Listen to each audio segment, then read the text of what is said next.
All Sigma I-series contemporary lenses I have reviewed before are excellent. I'm a huge fan of the quality they deliver as well as the way they look. This 24mm f2 lens is no exception. Really decent size, competitive price, and that classic Sigma performance. It is, like all current Sigmas, available for Sony E-mount and L-mount cameras. This lens has got a lot to offer, and if you are after 24mm, or if you are not sure if 24mm is the right focal length for you, keep watching, don't skip to find out more about this lens.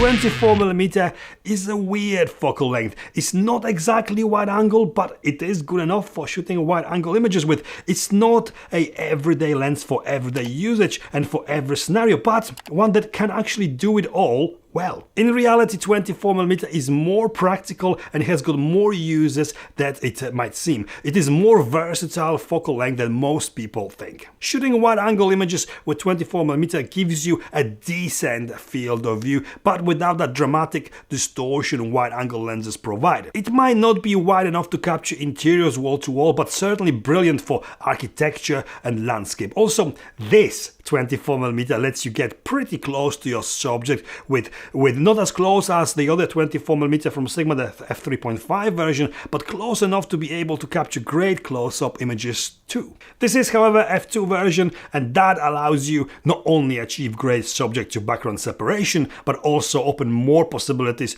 to shoot in lower lighting conditions. The bokeh, the blurred parts of the images, are nice and smooth enough not to be too distracting, with only tiny bit of that signature Sigma swirliness. Not really something you really notice, the background to subject separation with wider focal lengths when shooting wide, but certainly coming to play strongly when you get close and personal to your subject. Amazing color and contrast. This really stands out here and makes it a perfect lens for landscape and nature. It delivers really punchy images with almost zero flaring or ghosting. The sharpness this lens produces is outstanding, even wide open at f2. Not a really surprise with a Sigma lens these days, but this is performing extremely well. To be honest, it is very hard to find a bad lens these days, especially from the brand like Sigma. These lenses in I-series contemporary lineup are all made to the same recipe. They are all different focal lengths, but optically they perform almost identically in my opinion. And my opinion is based purely on a real world shooting with them and not any scientific tests. These lenses, including this one, create the same look but at different focal lengths. This is a good thing, as if you were going to invest in more than just one lens from the series, you know that the image quality and the look will match, as it should. We need to talk about the cons, but I'm not sure if they are really cons. As I just mentioned, this lens performs exactly the same as others in the I-series, and this lens, just as the others, shows some chromatic aberration when shooting wide open with it towards strong light sources.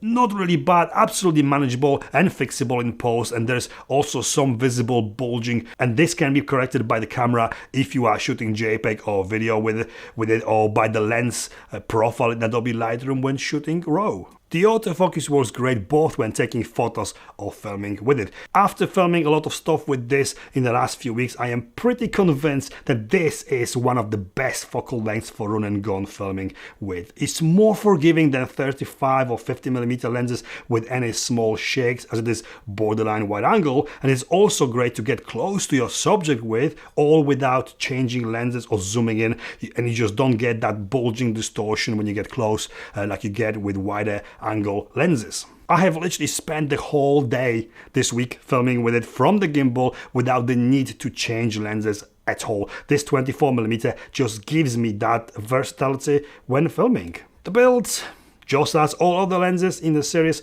this rocks pretty much the same look, same style as well. It would be very cool if they were also the same size and maybe weight, but that's not the case. Anyway, the external look and design of this 24mm is the same as all other lenses in I-series. All metal build, even the hood is metal, manual aperture ring, which is not declicked, and only one standard auto manual focus on and off switch. All very simple, and that's what keeps the size and weight of it down. It weighs 365 grams, pretty decent weight, but it's not a large lens. The size definitely puts it in the compact size category. Filter thread size of 62mm, there is no stabilization built in and only light weather sealing at the mount. And it comes with standard now these days snazzy magnetic lens cap. Value for money, this is a rock solid 24mm prime from a reputable brand that retails for very competitive £549 here in UK or $639 in US. I think it is a very good price for what it is on offer here. It has got some competition, but nothing that would make this a bad choice. Sony own offerings 24mm f2.8 is more expensive, and so is the G Master one. That one is like 2 times more expensive than this. Also, Zeiss lens costs more. There's a Samyang 24mm f1.8, which is only one that is cheaper than this, but then it comes to personal choice when it comes to the brand, and if you are already invested or going to invest in more of the lenses from Sigma's I series, if that's the case, this is the only choice. On L mount, for L mount you have a very good Lumix 24mm f1.8, which is too expensive in my opinion. So when it comes to choosing 24mm focal length, this lens is a really good choice, easy choice in this price range, the best one in this price range in my opinion. Conclusion, it's not a focal length for everyone, and I think rarely someone is going to choose 24mm as a first lens or only lens. But when it comes to choosing one lens that can bridge that gap between wide angle and standard, this is the perfect choice. Ideal lens for landscape, townscape, and even astrophotography and everything in between. The f2 aperture certainly makes it perfect for shooting in lower light situations too, or for separating your subject from the background. In my opinion, it is a perfect focal length for filming from the gimbal, with a versatile option to capture wide and close up without compromising on quality and without getting that wide angle distortion you get with wider focal lengths. The quality it delivers and its price make it a winner for me. You get superb, sharp, punchy looking photos and video with it. Really hard to go wrong with it. And its size makes it perfect for taking with you even as the only one lens when traveling. Check it out if you can. I can tell you, you won't be disappointed. And this is it from me. I hope this video was in some way informative or entertaining. If it was, please give me that thumbs up. Follow me on Instagram and consider subscribing. Thank you for watching, and I'll see you next time. Right, you got this far, and this time there is no outtakes. If you watch any of my videos in the past or watch me regularly on this channel, you'll know that at the end of the videos I put some outtakes.